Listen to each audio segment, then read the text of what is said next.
children among 14 left homeless after fire guts building in Montego Bay. Cop shot dead responding to robbery shooting in St. Ann. Please remember to subscribe, like, share, comment, and don't forget to hit that notification bell so you can always be updated with the latest news. Now for the news in details.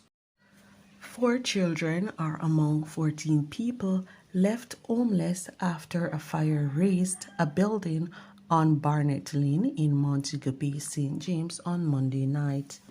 The structure was used for both commercial and residential purposes. Reports are that the St. James Fire Brigade was called about 8 p.m. and told that the building was on fire. They responded with 2 units and put out the blaze before it spread to other buildings.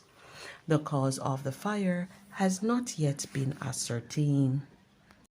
A policeman was shot dead in a reported robbery incident in St. Ann's Bay, St. Ann, on Monday night.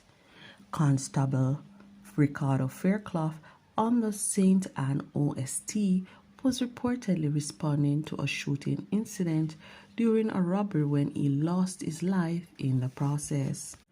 According to reports from the Jamaica Constabulary Force, at about 8:30 p.m., Fairclough was along Bravo Street in St. Ann's Bay when an armed man shot and injured a woman.